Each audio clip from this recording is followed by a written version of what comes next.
New Orleans Saints quarterback Spencer Rattler flew onto the scene with an exciting game-winning drive in the preseason, so I broke down the film so you don't have to. We got all of that and a little bit of lagniappe for you on today's episode of Locked On Saints.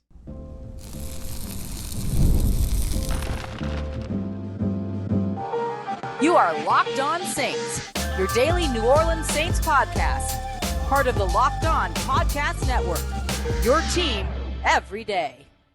What is good, Who Dat Nation and Who Dat family? I am your host, your friend Ross Jackson, New Orleans native, your New Orleans Saints expert and credentialed member of the media covering those New Orleans Saints as the Saints beat reporter for the soon-to-debut LouisianaSports.net. You can also find me over on WWL TV as their Saints analyst. We appreciate you very much for joining us for another episode of Locked On Saints. On today's show, we're going to be taking a look at the players that ended up really raising their stock in the preseason, leading off with cornerback Rico Payton. The undrafted free agent was impressive after struggling a bit throughout practices. We'll take a look at some other players just like him. We're going to dive into Trevor Penning struggles, and we're going to lead off with what Spencer Rattler did specifically that was impressive in their game-winning drive. This is our film watch episode, our breakdown of some plays and drives from the New Orleans Saints 16-14 victory over the Arizona Cardinals. So let's dive into it. We appreciate you very much, as always, for making us your first listen and for being an everydayer here on the show, which is a proud part of the Locked On Podcast Network, your team every day. Today's episode brought to you by our friends at LinkedIn. LinkedIn Jobs is to help you find the qualified candidates you want to talk to faster. So post your job for free today at linkedin.com/LockedOnNFL. That's linkedin.com/LockedOnNFL to post your job for free. Terms and conditions apply. So the game-winning drive for the New Orleans Saints rookie quarterback Spencer Rattler, it wasn't all perfect, don't get me wrong, but it was impressive. And of course, it was an impressive debut for Spencer Rattler, who you're going to hear about and have heard about all weekend. You'll probably hear about more going into the week and all that stuff. I never want to give one guy more shine than the other. And so I want to mention that Jake Haener had a really nice day as well. But it was the game-winning drive that deservedly dominates sort of what we're discussing for this show as we begin it. So what I did was that I watched the 12-play drive. I watched every bit of it, broke it all down. We did a film study for the Locked On Saints Insiders, which you can join by clicking the link in the description or texting Who Dat to 504-285-7473 if you want to see the actual film breakdown, me notating on screen, all that other stuff. But I wanted to come back here to the show and give you some of the biggest takeaways from it. So let's start with Rattler's best moment, and that was the back shoulder throw to Samson Nacua. Now, I want to be clear, that was the best moment, but really throughout this entire drive, everything was impressive about what that unit of the offense did. Not just Rattler, but the offensive line, the wide receivers, the tight ends, Jacob Kool-Aid at running back, all that, being able to keep the up-tempo, keep the hurry up, not change out personnel, keep moving, get the ball back to the referees, all this other stuff. They executed that drive pretty well with the exception of one play, which we'll break down here in a moment. But the best moment for sure was the back shoulder pass to Samson Nacua. Well placed, high and outside, gave him an opportunity to be the only player to be able to make an adjustment to go and get that ball. A heck of an adjustment by Samson Nacua himself to keep the cornerback boxed out over on the outside, play towards the sideline, get the catch, and stay in bounds.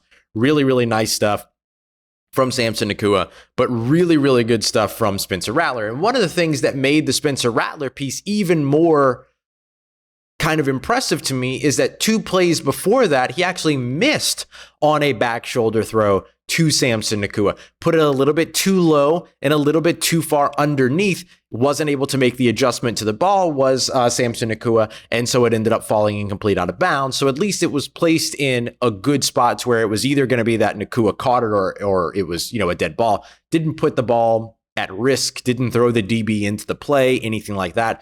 But then he came back 2 plays later through the exact same route and put the ball exactly where it needed to be. So good job not making the same mistake twice. And then all throughout the drive, you saw good decisions. I mentioned not allowing the defensive backs to get into the play, not throwing them into the play. We saw that over and over again over the course of this game-winning drive. A good job finding Stanley Morgan Jr. over the middle of the field.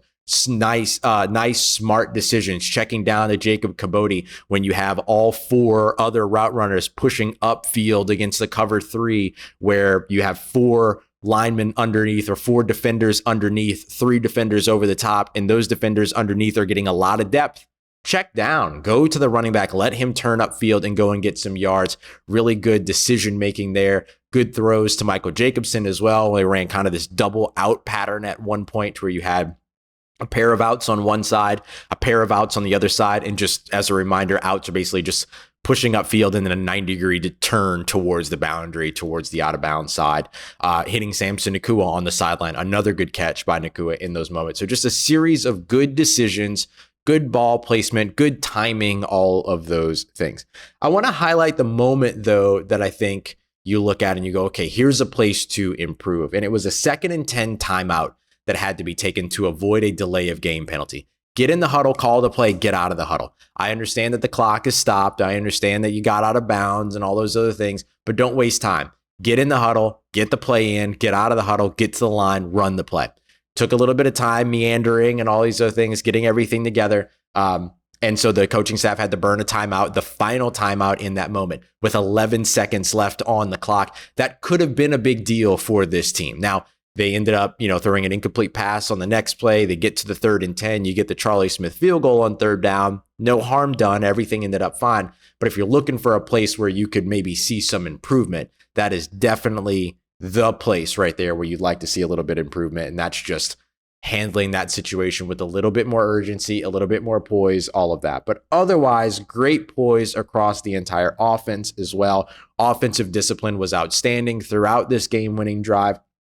Constantly working to get the ball back to the officials so that the ball can get spotted. They don't lose time. They end up getting up and getting up to the line and being able to run the play. There was only one moment where I think it was Jacob Cabody, I'm not sure, but one player went and handed the ball to the center instead of handing the ball to the official. So you're going to have some hiccups like that. It is the preseason after all, but otherwise, really nice stuff there from the Saints to make sure, good training, good coaching, all that to make sure that the ball was placed down, went to the referee, was able to get the play started. The other thing that I really liked comes down to the offense as a whole, and it's proof of a concept that Derek Carr mentioned earlier this week in his post-practice media availability here in Irvine after a training camp day, where he said that the offense looks the same for the first 4 or 5 steps, which is an eternity in football. This was a really good point from him in terms of the routes all looking the same. And we saw that over and over and over again on this game-winning drive. Same personnel, same formation. That's pretty typical for a hurry-up situation. But if you go back and you watch those plays, go back and pause it after 3 or 4 steps. Everyone just looks like they're running vertical routes. Everyone looks like they're about to just fly down the field. There's no indication of anybody about to break off of a route or anything like that, unless it's specifically intended. There was one play where they ran Michael Jacobson from inline to go underneath the outside receiver, which was Samson Nacua, who came in over the top. You can see Samson Nacua pushing upfield. You can see Marquez Callaway and Stanley Morgan Jr. at the bottom of the screen pushing upfield. But then you see Michael Jacobson from inline go directly towards the sideline. He uncovers quickly, easy gain, and then ends up getting out of bounds. So that was the one time where they broke the tendency. But they set the tendency first, then broke it. Really, really good stuff from the play design of what this looked like, even though it was a vanilla, or what I've been calling a milk-flavored ice cream offense in terms of what this really was compared to the bells and whistles that we see during training camp. So really, really good stuff there from the offensive discipline, from the play calling to the play design, to Spencer Rattler's poise, to the poise overall of the offense, to the ball placement, good decision making, all that. And then, of course, the big field goal by Charlie Smith. Coming up next, let's go to the thing that wasn't so positive. Trevor Penning over at right tackle. The struggles were there. Let's break down what the struggles were and how the Saints can address them. We got that coming up for you next as we continue on with today's episode of Locked On Saints, part of Locked On Podcast Network, your team every day. Today's episode of Locked On Saints brought to you by our friends at LinkedIn Jobs. LinkedIn Jobs wants to help you find the qualified candidates you want to talk to, and they want to help you find them faster. You can actually see that as well. 86% of small businesses on LinkedIn get a qualified candidate within 24 hours of posting their job. It doesn't get much faster than that, y'all. That's why 2.5 million million small businesses use LinkedIn for exactly this purpose, and your small business should be involved in that as well. They even have some things that they implement to make the hiring process easier on you. They'll help you write job descriptions, post your job, a whole bunch of stuff that you can find over at LinkedIn to just make the process, which is a very important process when you're looking at adding to your team, building out your team, trying to find success. It's going to be all about the team that you appoint. So they're making that process easier every day. So go check them out today. Post your job for free at linkedin.com/lockedonnfl. That's linkedin.com/lockedonnfl to post your job for free. Terms and conditions apply.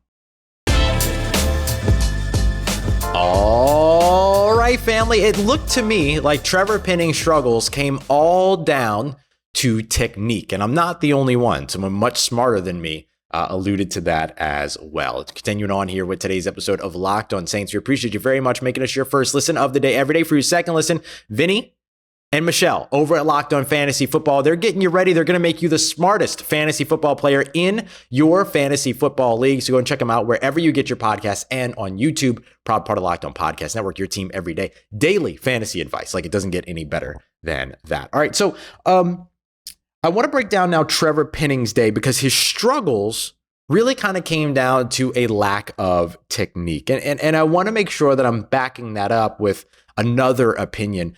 Duke Manyweather, who does like offensive line masterminds training and all this other stuff, one of the best and well-known, highest renowned offensive line trainers in the NFL landscape. Trainer's probably not the right phrase, forgive me, but you know what I mean. Coaches, whatever.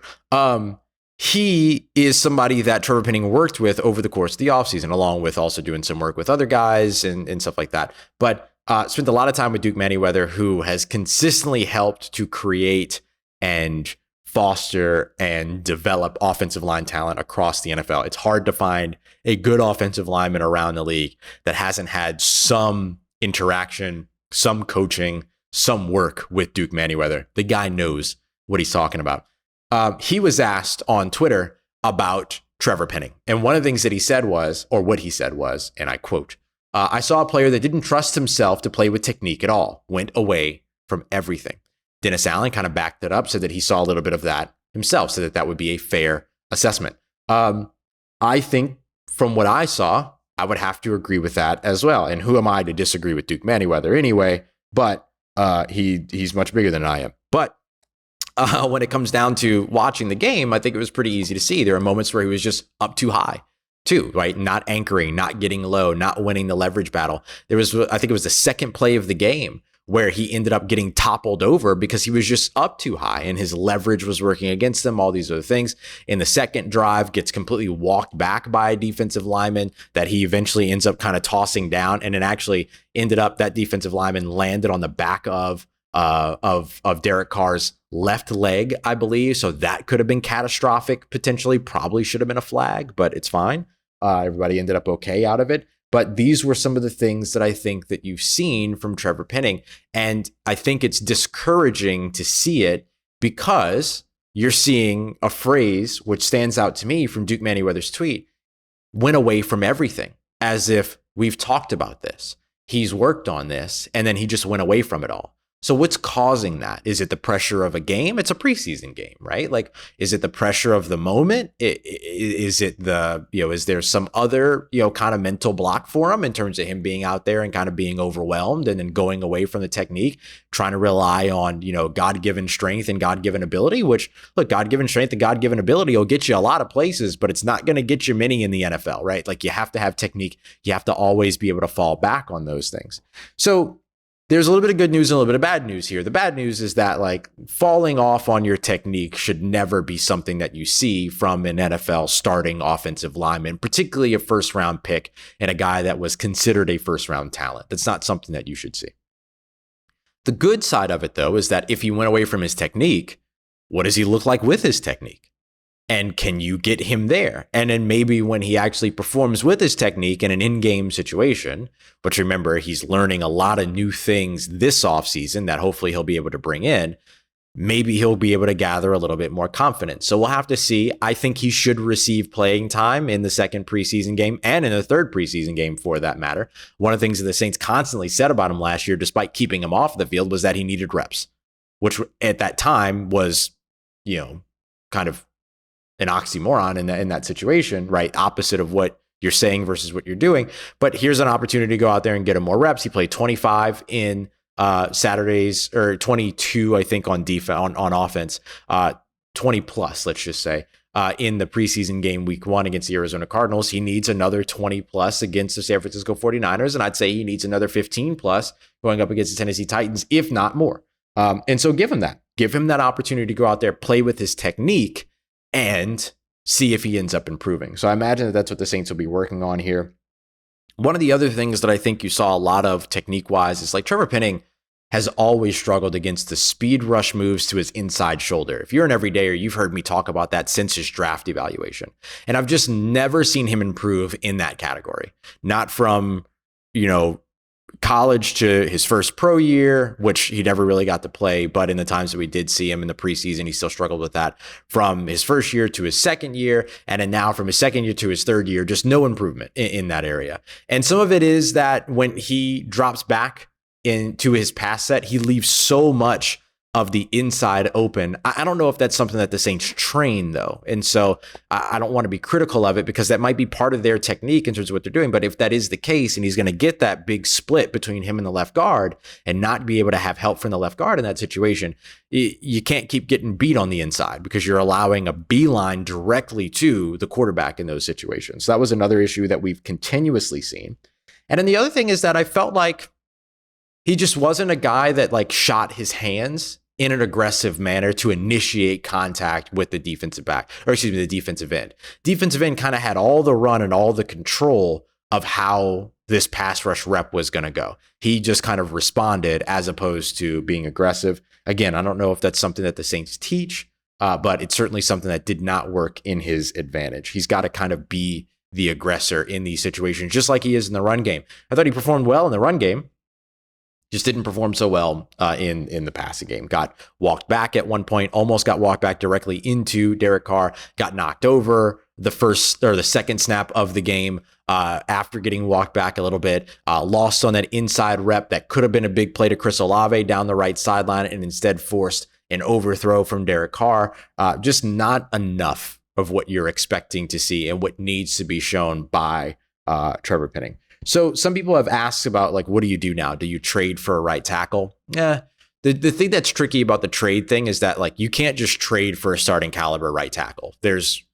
Teams aren't trading away their starting right tackles. They're not trading away their starting offensive linemen. That's not happening. And so that's why the trade market is a little bit of a tough thing. There's not very good offensive line play across the entire NFL, as we've seen over the course of the past few years. It's just been denigrating and denigrating and denigrating. And so trading for some other team's third right tackle isn't going to get you any better. So I think that you're better off looking at the alternatives on the roster, guys like Landon Young, putting Ali Udoh back where I believe he plays better, which is at the tackle spot, not on the interior. And then maybe looking at Trevor Penning on the inside finally. Like, maybe there's an opportunity to do that.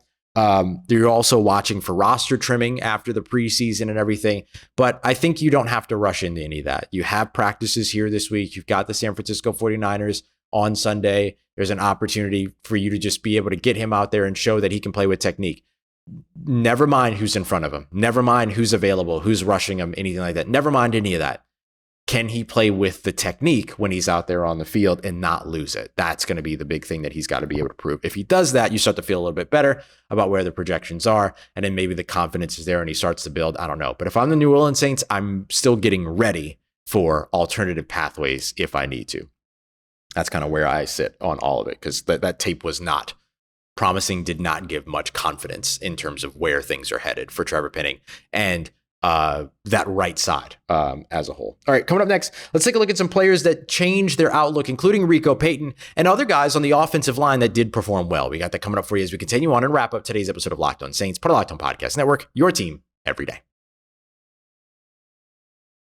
Today's episode of Locked On Saints brought to you by our friends at eBay Motors. Passion, drive, and patience. The formula for winning championships is the same formula that will help keep your ride or die alive. And eBay Motors has everything that you need to maintain your vehicle and level it up to peak performance. Whether you're looking for superchargers, LED headlights, roof racks, exhaust kits, whatever it is that you're looking for, eBay Motors has you covered, whether you're into speed, power, or style. You're going to be able to find anything that you're looking for with those 122 parts that will be available for your number one ride or die. And with eBay's guaranteed fit, that part is guaranteed to fit your ride the first time or your money back. Because with eBay Motors, you're burning rubber, not cash. With all the parts that you need at the prices that you want, level your car up to MVP caliber performance and start to bring home some huge wins. Keep your ride or die alive today at ebaymotors.com. Eligible items only, exclusions apply, and eBay guarantee fit available only to U.S. customers. Let's get it, Who Dat Nation. I watched the film so that you don't have to. We broke down the game-winning drive. We broke down Trevor Penning. And now let's take a look at some of the players that changed their outlook, some guys that raised their stock, and one guy that didn't necessarily help himself very much, another guy that I'm kind of in the middle on. So we're going to break all of that down here. And I want to start off with Rico Payton, the New Orleans Saints undrafted free agent cornerback here in town, who had a fantastic performance at his preseason game against the Arizona Cardinals, despite struggling a lot in practices over the course of the last few weeks. 36 is his number, Rico Payton. Oftentimes was picked on during Saints training camp, allowed a lot of catches, all those other things. Wasn't typically on the right side of some conversations all throughout training camp. And again, he got picked on a lot by, every quarterback. That all of a sudden did not bother him at all. It clicked once he got into the game. Kind of the defense's A.T. Perry in this situation, was targeted 6 times, among the most amongst corners. The only other cornerback targeted that many times, or the only other player targeted that many times for the Saints defense was Kool-Aid McKinstry, who we'll discuss here in a little bit. But on those 6 targets, only 1 completion allowed and 3 pass breakups, not passes defended. It's where he got in the way, got his hand in the face of the defender, kept him from being able to make the catch or hit him as he caught it, whatever. No, got his hand on the football on 3 of those 6 passing attempts and targets. Really, really nice stuff there from Rico Payton, who graded out as the best defensive player for the New Orleans Saints, depending upon how much you trust Pro Football Focus grades. I'm actually going to give you some information here in a little bit that might make you not trust Pro Football Focus grades very much, but that's why we don't really talk about the grades here. We typically just talk about the raw stats and raw data. And 1 catch allowed on 6 targets is really, really good stuff from Rico Payton, who again was a guy that has struggled and has been tested and has been targeted and has been picked on here all throughout training camp in Irvine, California. We know wide receiver A.T. Perry raised his stock quite a bit. Definitely helped himself. We just talked about Rico Payton not performing so well in practice and then turning around and having a great game. We saw that from A.T. Perry. 58-yard completion down the left sideline. Did a lot of help for him, of course, on that 80-plus yard receiving day, leading the team in receiving yards. But even beyond that, just the principles, him running the route so perfectly up against the corner on that deep route to where he got over the top, stacked the corner, throttled down, pushed towards the outside, made that corner commit to the outside route, caused the safety to crash down, and then boom, just flew upfield, creating 5+ yards of separation on the corner, leaving the safety in the dust. Really, really nice stuff. And making the catch, staying in bounds, trusting that his quarterback was going to keep him in bounds, all of that. I've seen some criticisms around the idea that Jake Haener could have put the ball a little bit further in field so that it could have been a catch and run for a touchdown potentially. Sure. But with that other safety coming over, not the one that got beat and that blew the coverage by trying to crash down on that and biting on that outside move by A.T. Perry, but the other safety that was actually coming over from the opposite side of the field, if you put the ball too far inbounds, you throw him into the play, right? And so I don't blame Jake Haener for putting the ball on the outside, let A.T. Perry go and get it over the outside shoulder. It was really over his inside shoulder. He was kind of looking almost directly above his head to track the ball. Excellent tracking ability on that play too, by the way. But able to reel it in and not throw the DB into the game, not throw the DB into it. Maybe in 5-6 years, Jake Haener throws that ball a little bit differently. 2-3 years throws that ball a little bit differently. But I'm not mad at the caution of throwing towards the sideline and not allowing that safety to become a part of the play when he should never have been a part of the play in the first place because he was coming over from the other side of the field. So really not mad about that. Another pair of guys that I thought helped themselves were on the offensive line. And they weren't guys that had bad outlooks at all. but that just kind of further solidified themselves. Taliesin Fuanga, a big one. 12 pass blocking snaps allowed, zero total pressures, no hurries, no hits, no sacks. Just performed extremely well. Looked really solid. Was very active in the run game. The very first run of the game, getting up along with Lucas Patrick, blocking the defensive lineman, climbing up to the second level, getting to the linebacker to create more space. Alvin Kamara, easy 5-yard run off of that. Well, easy as it gets in the NFL, at least. Really, really nice stuff. Active feet, active hands, very aggressive, very tough, very strong, brought some guys to the ground, all that. Really, really nice stuff from Taliesin Fuanga throughout the day. Similarly, Lucas Patrick at left guard, I thought performed well. 6 total pass blocking snaps allowed again. 6 total pass blocking snaps at left guard. And again, 0 sacks, 0 pressures, 0 hits, 0 hurries, none of it on there. I mentioned that I would tell you some stuff about the Pro Football Focus grading for this game. I just described 2 very similar games, 2 very similar performances. For one of them, Taliesin Fuanga graded with like a over 70 score, while Lucas Patrick graded with a 19.7. I'll never get it. I'll never understand the grading, and that's fine. Similarly, Caesar, like these 2 guys had the exact same stuff: 100% efficiency, 0 total pressures allowed, all that. Taliesin Fuanga just took twice as many snaps, but somehow Lucas Patrick ends up with a 19.7 grade. I don't get it. Cesar Ruiz ended with a 0 grade, even though his efficiency was 91.7%, allowed 1 hit, but he did do that on only 6 pass blocking snaps. So maybe that was a thing. I don't know. But anyway, I don't want to dive too deep into that, but it is strange. So he graded poorly, Lucas Patrick did, but I thought he performed very well. You could see the aggression. I think he's the most physical member of the New Orleans Saints offensive line. That same play where you saw Taliesin Fuanga climb up to that second level, he was an absolute mauler, pushing around, doing all that kind of stuff. Did move over to center at one point, got beat on 1 center snap and stuff like that, but I'm not too worried about that. He's not going to be playing center for the Saints. That's Eric McCoy, but I thought his performance at left guard was really good. So I thought he raised his stock as somebody that is further solidifying himself as the starter at left guard, especially with Nick Saldiveri not being able to compete. He can't fight back because he's been injured and he hasn't been present at all. Like, we haven't seen him outside of maybe one time wandering, like being around and observing and stuff like that, but we haven't seen him like working yet. Doesn't mean that he's not. He's probably just working away from the media's eyes, which makes perfect sense. But we just haven't seen him progress to the level of guys like Demario Davis and Kendre Miller and Juwan Johnson and stuff like that, to where they're working off to the side of the field. One guy that I thought maybe didn't do himself many favors was Isaiah Foskey. I was a little disappointed. Isaiah Foskey was my most improved player in camp and just couldn't beat the 3rd string offensive tackle throughout this game. Just could not generate pressure, couldn't get off the ball. I mean, he did get off the ball, but couldn't get to the quarterback, all these other things. I know that the passing game and getting sacks and stuff like that is only like, a little tiny amount of what an actual defensive end's responsibilities are. You got to be able to defend the run. You got to be able to hold the line. You got to set edges, all these other things. But, there were some scrambles from the quarterback for a guy that's supposed to be able to help with that situation and all those other things that kind of carried that tag from Dennis Allen when he was drafted last year, all that. So it was just interesting. He was just a very different player than what we saw throughout training camp. So I'm hoping that maybe in the next game you get to see what I've seen so far in training camp, where he's looked really, really good. So hopefully he'll be able to build on that. And then finally, I just want to mention Kool-Aid McKinstry. I've seen a lot of ups and downs about Kool-Aid, kind of in the middle on Kool-Aid, because I thought he performed very well on the outside, but on the inside, when he moved into the slot, not so much. And that's not surprising. During his entire college career, he played less than 30 snaps in the slot. And he's done some of that here in training camp, but not a ton.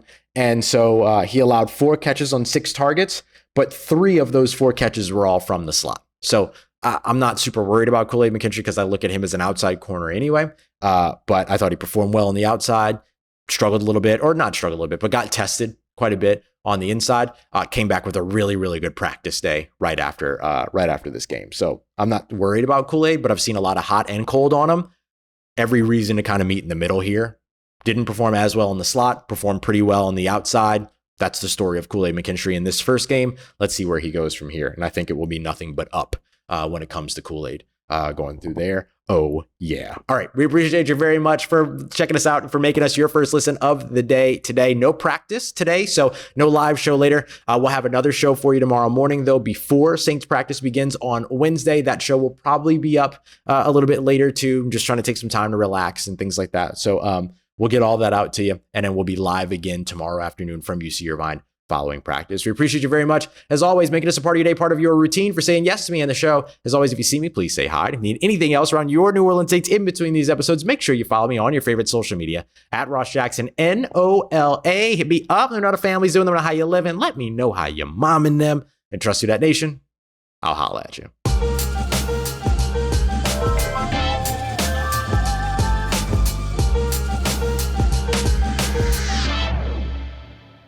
Oh, and by the way, my dog of the day for the preseason game was Nico Lalos because he doesn't get the shine that he deserves.